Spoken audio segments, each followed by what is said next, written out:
Welcome back to Mets Daily. I'm Jake Brown. Smash that thumbs up on this video, subscribe below, and follow me and subscribe to my YouTube at Jake Brown Live. The GM meetings have begun, and David Stearns has spoken. We're going to go through his comments here in today's show. We'll also get to your comments from yesterday's show later, and we'll talk about Edwin Diaz as well and what he may be looking for. But let me preface when we're about to read David Stearns' comments with this, guys. What David Stearns says on November 12th is not in pen. It's not in marker. It's not what the Mets team is going to look like on opening day. This is GM talk. This is GM speak. You think he's going to give away the whole Mets offseason plan? You think he's going to give you the Mets opening day roster on November 12th? There are people reading and listening to David Stearns' comments thinking that this is what's going to happen. This is the team. He's getting this player. He's keeping this guy. Just take these comments with a grain of salt. We got to live in reality. A lot of people are living in a fantasy world. On Mets Daily, we like a little fantasy world, but we try and keep you in a reality world, in a realistic world, and just tell you how it is. That's what I do. I'm from New York. I'm from Queens. I'll tell you how it is. So, there's a lot of crazy talk everywhere. This is real talk. And real talk is that David Stearns' comments you have to take with a grain of salt. So let's take a look at a couple of the noteworthy things that David Stearns said. First off, on Carson Benge, who is the Mets' top hitting prospect. Carson Benge is going to come into spring training with a chance to make our team. And we'll see where the offseason takes us beyond that. So listen, guys. What that means is, yes, Carson Benge is going to have a chance to make the team. But if the Mets can get Cody Bellinger, and they get Cody Bellinger will probably be their center fielder, depending on what they do at first base. Or if they get Cody Bellinger, Bellinger's first, and Benge will compete with Tyrone Taylor. He had mentioned Tyrone Taylor. I think if the Mets opening day center fielder is Tyrone Taylor or Carson Benge, they better have done a lot of other work around that, meaning they better have upgraded from Jeff McNeil. They better have upgraded at DH. They better have, got a Josh Naylor or Cody Bellinger at first base. That, I can stomach Taylor Benge, even though, to be honest, I'd rather just go to Benge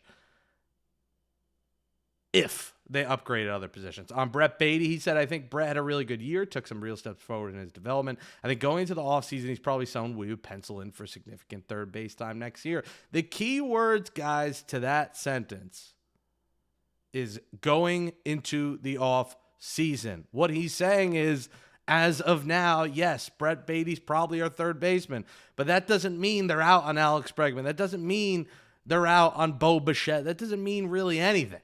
So I think Brett Beatty is going to end up the third baseman. I think they're going to either trade for Ketel Marte or sign Bo Bichette to play second base. But on November 12th, that doesn't mean that Brett Beatty is the starting third baseman. So, again, take it with a grain of salt. But obviously, Brett Beatty showed some strong signs. And he's a guy that I questioned, but he, made me question my questioning.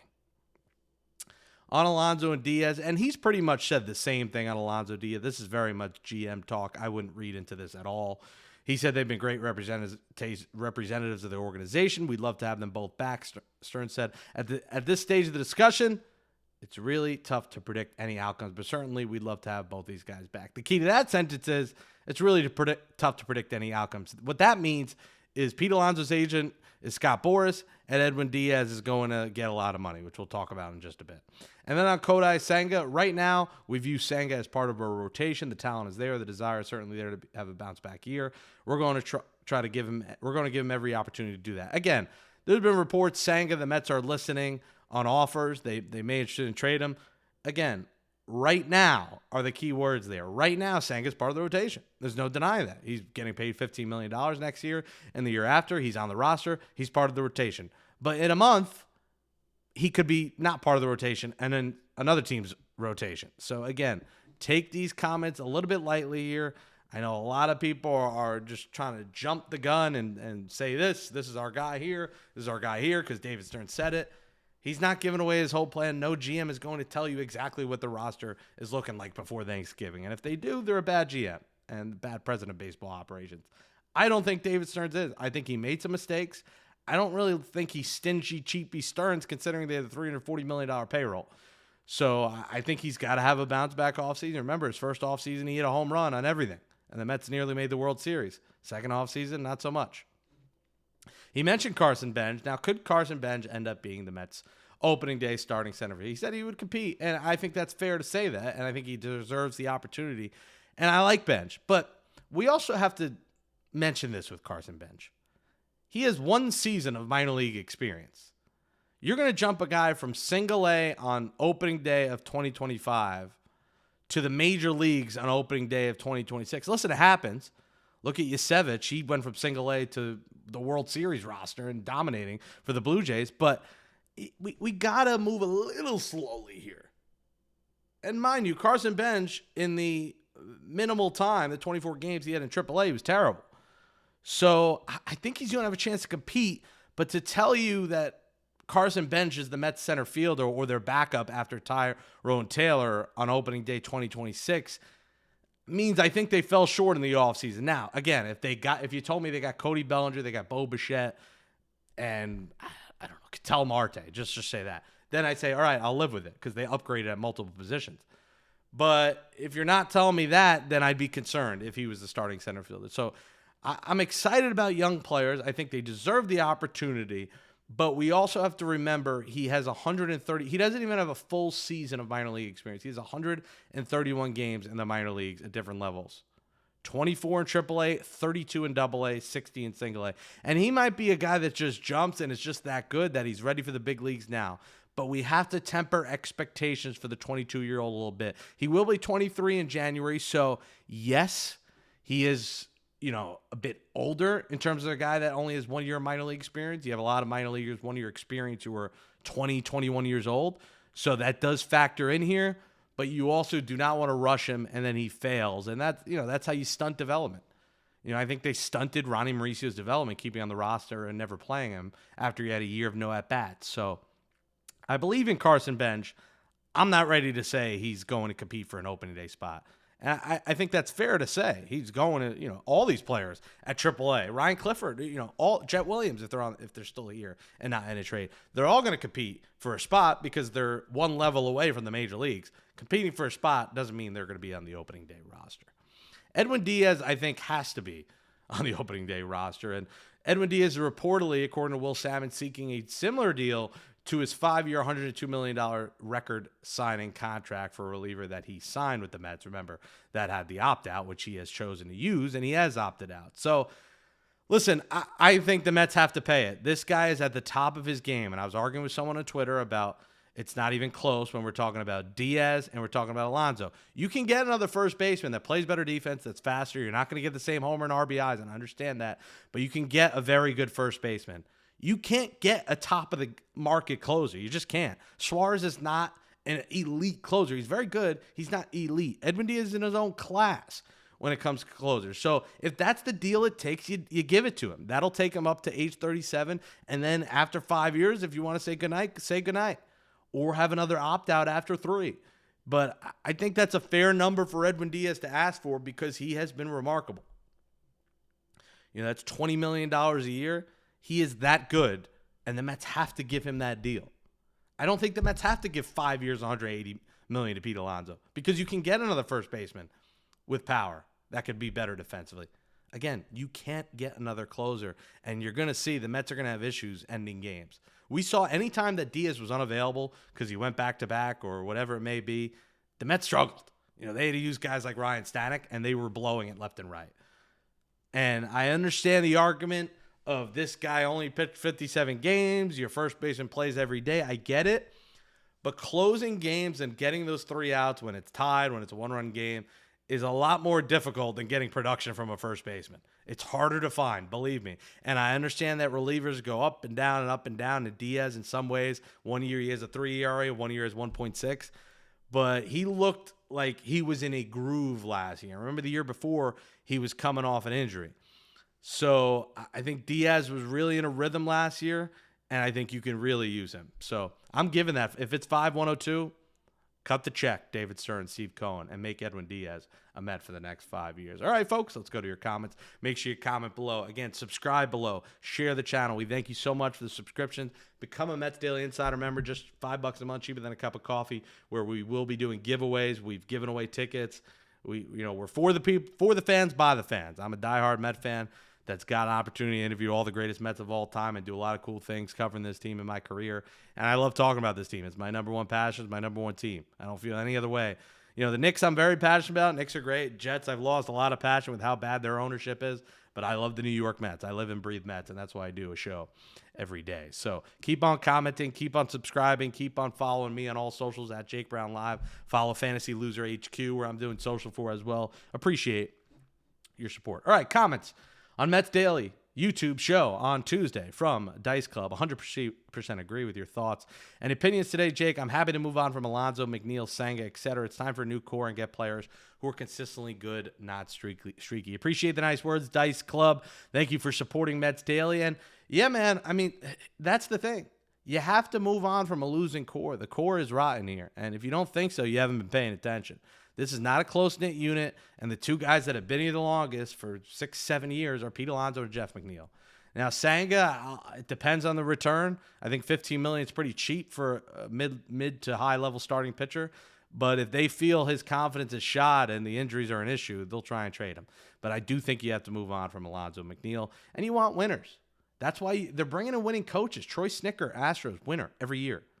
Kai Carrera, Giants, Guardians, winner every year. Jeff Albert, Cardinals, winner every year.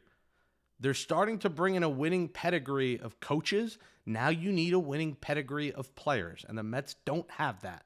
They brought Juan Soto here because he's a generational talent, but he was also a winner. He's got a World Series ring on his finger, and he's won 2 pennants in 6 full seasons. A third of the years, the guy has won the pennant, and he's got a ring.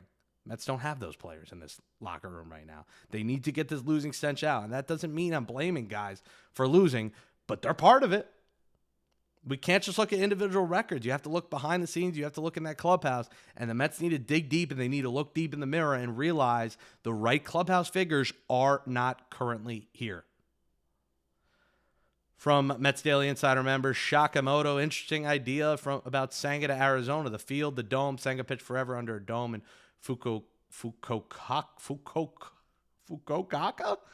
What, how do I say that? Fukuoka for the Hawks. Is the roof a thing for him? Yeah, good point. I didn't even think about that. In Japan, he pitched in a dome. I think that's perfect. Think about it. This is a guy that they said he struggled in the heat in Florida in September. He was struggling with the weather. Well, if half your starts or more are in a dome, and with how they're going to give him rest days, 5 days, they could work it out where he gets more home starts potentially than road. That might be the thing for Kodai Senga. Get him in a home stadium that's weather is not a concern. He could get his grip, do whatever he needs to do, not worry about the temperatures. That could be it. So I'm glad you like that idea because I think that makes sense. If the Mets include, obviously, prospects for Marte, why would the Diamondbacks not want a $15 million starting pitcher? Think about it. They're potentially losing Zach Gallen. They're potentially losing Merrill Kelly. Eduardo Rodriguez has sucked. That is a team that badly needs arms. And why wouldn't they want a buy low candidate like Kodai Senga, who is not going to cost them a fortune, to start in a dome? Would love if that happens. If it happens, we'll say it happened here first on Mets Daily. From John Dooley, I hear a lot of rumors going around on what the Mets are going to do. Hopefully it happens because we need a shakeup in this team. Exactly. We need a shakeup, John. Luis Bonilla Jr. says yes. Yes. Thank you for agreeing. From Jared Robinson, I think Senga bounces back, but will inevitably get hurt at some point next season and not be able to contribute. Get what you can for him now, preferably bullpen help. Mets are for sure adding 2 frontline starters. Senga won't be missed. Yeah, I won't go as far in saying Senga won't be missed. But yeah, I mean, listen, the last 2 years he's had injury concerns and just concerns overall. So his command is an issue as well. From Steve LFG Mets, Senga isn't built for the 162, let alone pitching every 5 days. They're not going to get a stunner return for him, but they shouldn't settle either. They are, after all, selling low. Yeah, and that's the other issue is if he has to have that extra day, the Mets have to configure the rotation around Senga, and they shouldn't have to cater to one pitcher, to be honest. From Homero Luis Lajara, the Mets need to make the Cattell trade Bellinger to center and Schwarber DH. Don't get Scoob. We'll get him next year and get pitching. Yeah, listen, I think that's a little ambitious to get Marte, Bellinger, and Schwarber, but we'll see. If Schwarber's DH, you get Bellinger At that point, you probably have Bellinger play first and you start Benge in center. I think that if you get those 3 signings, you can live with Benge being your center fielder because you got better, defensively at first. You got an elite DH, 50 homer hitter. You just replaced Alonso. And Marte over McNeil. So if they can pull those 3 off, I don't think anyone's saying no. I just see no chance Kyle Schwarber in a Met uniform, guys. From NJ Builder, he says Pete just went through this last year. He knows the deal already. By opting out, he showed the Mets what he thinks about them. I think if he had any intention of staying, he would have worked something out over the season. Pete is a below-average player with a lot of pop in his bat, similar to Daniel Vogelbach, and we can't give Pete a crazy deal and get stuck with him. Pete can't carry a team with no defense after all the strikeouts every year. People act like he's an all-time great, but he isn't enough of a player to get last year a Mets deal, which the Mets trying to accommodate him, but Pete doesn't deserve that anymore. Doesn't seem to be loyal and try to improve, so he's only going to start his decline in 3 years. The whole money doesn't matter mantra is out for the Mets now, so they can't just sign anyone at any price. Be smart, sign a great rotation bullpen, and the Mets can win it all as is right now. The Mets can trade with some of the aces a couple of years once they're probably keeping them in contention for years to come. Yeah, I mean, NJ Billy, that's the thing. The Mets have other holes they need to address. This isn't the New York Alonsos. This is the New York Mets. And because they have other holes, they have to think wisely. Do they want an aging guy in his mid-30s on this team that doesn't play good defense, that strikes out 180 times a year, that, will hit you some homers and RBIs, but isn't always the best situational hitter? I don't think that's their goal, and I don't think that's what David Stearns wants. So he will say the right things to the media. He will say, Alonso's been a great Met. They got to cater to the fans. Listen, they're trying to sell season tickets. They're trying to get people to come back next year. A lot of people are going to cancel their tickets because of price increases, because of the economy, and because the Mets missed the playoffs. So he's got to say the right things. It doesn't mean he's bringing Pete Alonso back. So, yeah, I agree with that sentiment.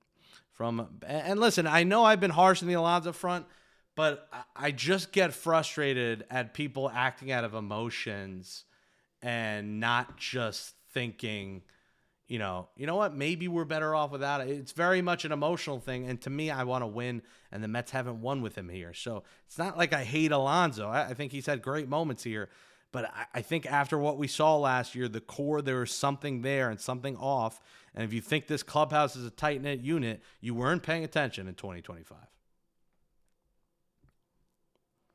Bally Bunyan said, your strategy to build a championship baseball team is to get rid of a great hitter. Have you considered the possibility that overthinking the situation and basically outsmarting yourself? No, I think you're outsmarting yourself, Bally Bunyan, because it's one good player. There are other great players at that position. And I just think there's too much emotion involved. I don't really think I'm outsmarting myself. I think I'm just speaking with logic.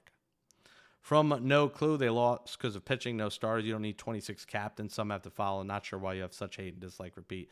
It's not really hate and dislike. I just think he is an overrated baseball player, and he is not a leader in this club. No one in that clubhouse views him as a leader. He will never be a captain wherever he goes. He's a good hitter, but he strikes out a boatload of times, and his defense cost the Mets this year. And he has an ego where the guy wants to play first. He's not going to sign a 5-year deal if it's DH. And he just doesn't. He wants to be out there every day. There's a reason he doesn't miss games even when he's hurt. There's an ego thing. He doesn't want to be a DH. It's more reality and not really hate and dislike. And I know, I've heard from people that they don't view him as a clubhouse leader. I've heard it. From Light Turg, better not sign that bum who railed the pitcher with a pitch, POS.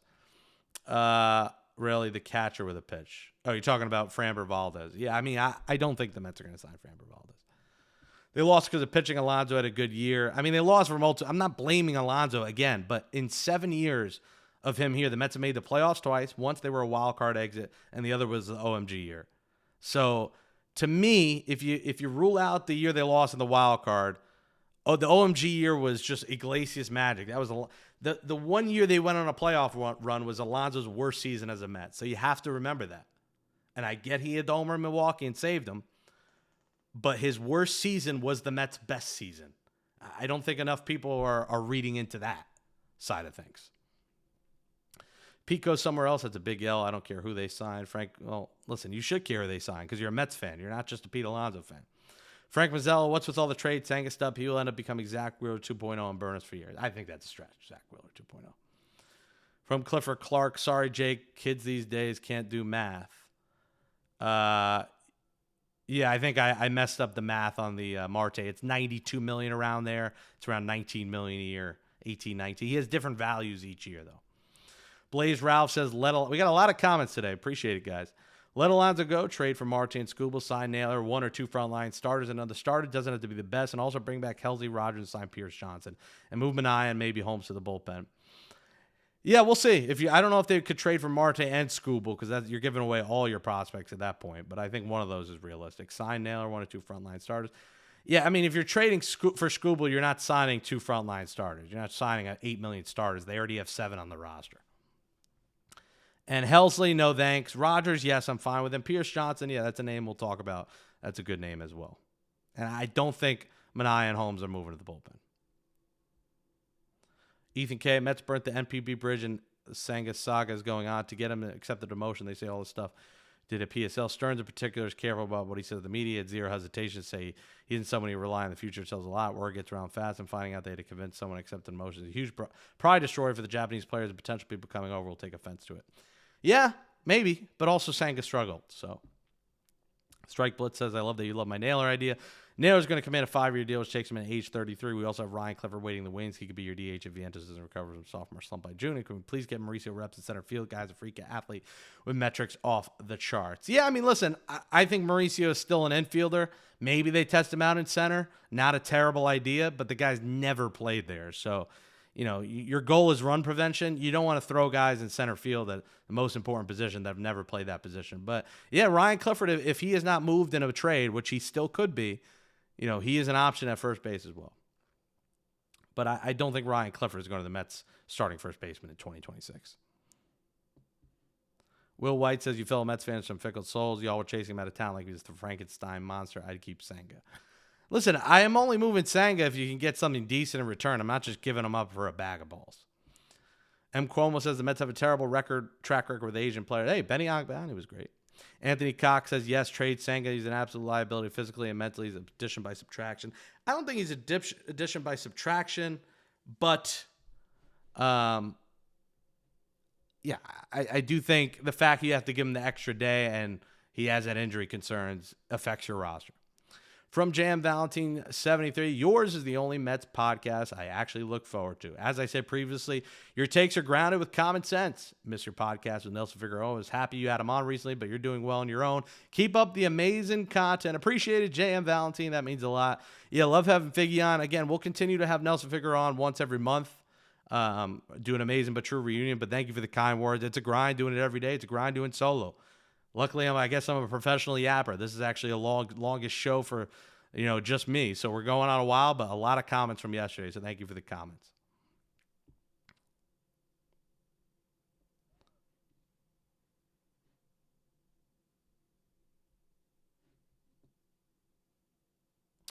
And we'll do one more comment because we got a little too many. The Isaac, let's go Mets, let's go Mets. Stuart Austin. All this angst about losing Pete, all I can say is this. You won't replace Pete with one signing, but you can more than replace him with two.